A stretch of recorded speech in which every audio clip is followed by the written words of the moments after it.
Mr. Souza.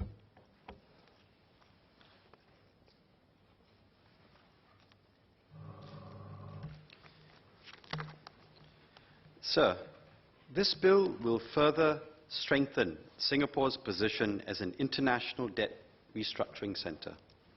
With this bill, there is now no need to extensively cross-reference the Companies Act and Bankruptcy Act to see how the latter is adapted to suit corporate insolvency. By being located in a single statute, the law becomes clearer, much more accessible. This allows some who are less familiar with our laws to consider utilizing our debt restructuring regime. It is advantageous. Notwithstanding the focus is on companies, hence the title Insolvency, Restructuring and Dissolution, the bill also contains personal bankruptcy law.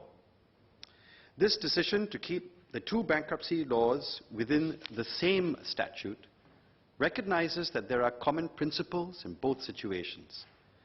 Both involve a balancing of the myriad of interests in a situation where a debtor cannot repay his or her or its creditors. Such concerns may include giving the bankrupt another chance, a trade creditor's own need for cash flow, and employees getting paid and keeping their jobs, as eloquently put forward by Mr. Patrick Tay moments ago. Nevertheless, the very nature of a company gives rise to separate concerns. As a separate legal personality, its owners experience limited liability. It may be dissolved. Therefore, there are different regimes for each kind of bankruptcy. A main feature of this bill is the licensing regime for insolvency practitioners in Division 3 of Part 3. It seeks to govern liquidators, judicial managers, receivers or managers, and those appointed to those positions in the interim. The requirements are more stringent than previously. Previously, it was a blanket ban against anyone who had, I quote, been convicted of an offence involving fraud or dishonesty, punishable on conviction by imprisonment for 3 months or more, unquote. The bill expands the inquiry to having a judgment in civil proceedings involving a finding of fraud, dishonesty or breach of fiduciary duty, or conviction of an offence in Singapore or elsewhere of any offence involving fraud, dishonesty or moral turpitude. Sir, allow me now to declare my interest that I am a practicing lawyer whose practice includes insolvency. With regards to this regime, what is the purpose of specifying 30th June as the date on which a valid license that is not renewed would expire? For that, see Clause 53(2), especially since it seems as though the renewal for licenses would all come at the same time. Also, since it seems as though a written direction can convert a condition into a criminal offence if the condition was not complied with, what sort of conditions are envisioned that a licensing officer may specify under Clause 52(2), especially those applicable to a specified licensee only? I would be very open to hearing the SMS's clarifications on these points. There are also some amendments that alter contractual rights. The first is that affecting secured creditors of personal bankrupts. Under Clause 327 sub 4 sub A, a secured creditor is required to notify an intention to claim interest in respect of his or her debt after a bankruptcy order is made. Secured creditors enjoy proprietary interest such that the security is, in the context of a company, not considered part of the company's assets. What safeguards are there to ensure that the secured creditor's interests in having a security are not unfairly prejudiced, even as this amendment seeks to ascertain assets and liability early for a more efficient administration of the bankruptcy? The second is Clause 440, which restricts ipso facto clauses in relation to judicial management and schemes of arrangement. I heard the SMS expound quite fluidly on ipso facto clauses when he first read the second reading speech. Allow me to share my views on it. Ipso facto clauses allow termination or modification of the contract upon the occurrence of a specified trigger event. In principle, this provision is important because it ensures that the objectives of an attempted rehabilitation of the company is achieved. However, this is not without consequences. It may alter risk allocation and also may increase uncertainty.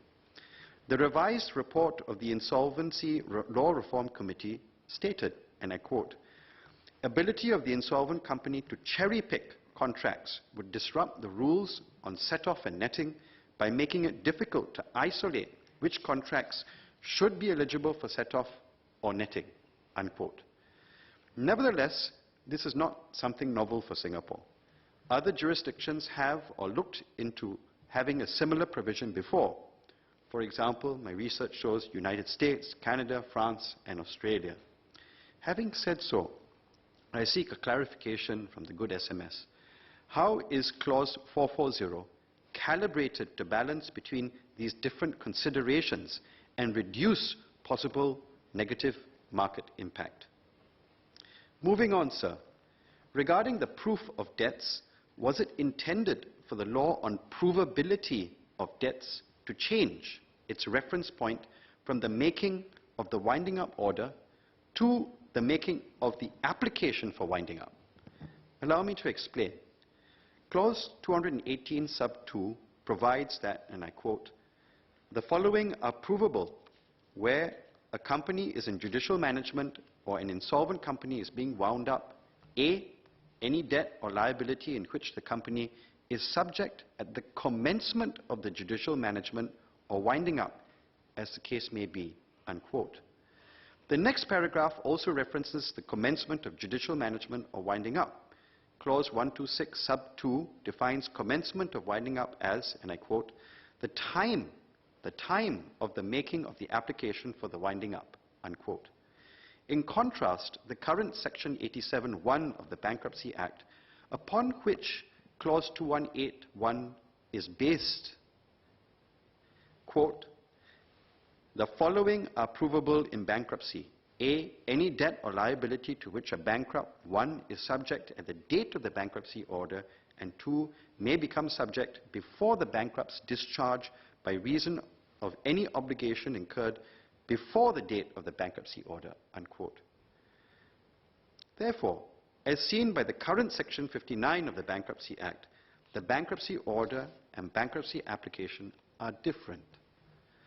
Whether or not the reference point for provable debts is from a winding up order or from the commencement of winding up, that is the winding up application, has practical implications. Holsbury's Laws of Singapore points out, and I quote, "If the legal position is such that a person cannot prove for a debt incurred after he has knowledge of a winding up application, a company's business would effectively be paralyzed by the filing of a winding up application, since a prudent businessman is unlikely to deal with a company which is the subject of a winding up application," unquote.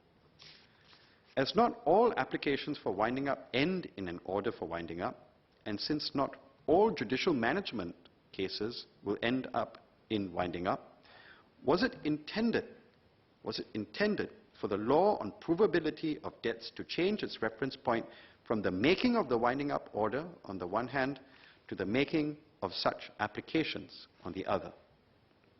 I seek the SMS's clarification on this point.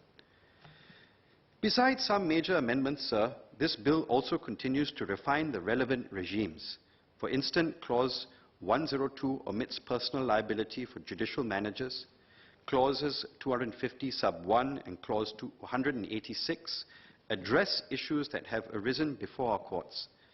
Even as this bill is a capstone to the preceding amendments which strategically positioned Singapore to be an international debt restructuring center, it is important, just as these amendments have done, to continue to refine the processes for clarity, better calibration, and balancing of interests.